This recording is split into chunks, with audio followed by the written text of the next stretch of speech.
Penny left work very late. Like every night, she drove her car along the deserted road back home. That day, she was very tired, and the road was long, so she decided to stop at a service station to fill up the gas tank and stretch her legs, and have a coffee while she was at it.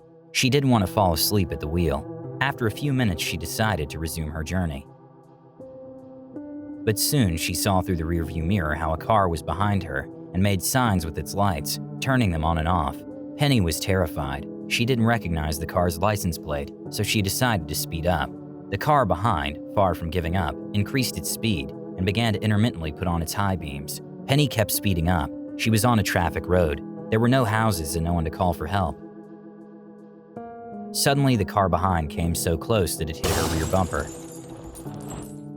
The young woman didn't understand anything. She didn't know if he was someone who had drunk too much and didn't know what he was doing, or if he was someone dangerous who wanted to hurt her.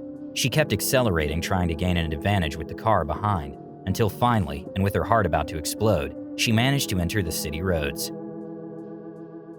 There was much more light there, and with the curve, she managed to leave her pursuer behind. When she managed to get home, she ran out of the car to get to the door as quickly as possible. Upon entering, she locked the door and looked out the window. She couldn't believe it. The car that was chasing her parked right behind hers. He had followed her home.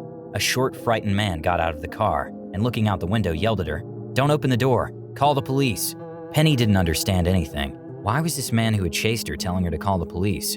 Suddenly, a man in a long trench coat and carrying an axe got out of her own car. With a firm step, he lunged at the driver who was chasing her and dismembered him in a matter of seconds. Penny couldn't contain her screams of hysteria. That driver who was chasing her, the only thing he wanted was to warn the woman that there was someone in her back seat. At the gas station, he had seen how the killer had broken into the woman's car while she was buying her coffee. The next day, the police found Penny's body in her house with broken window panes. Despite all the investigations, the killer in the back seat was never identified.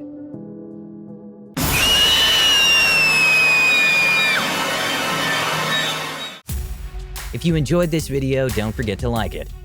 And if you want to see more horror videos, subscribe to our channel.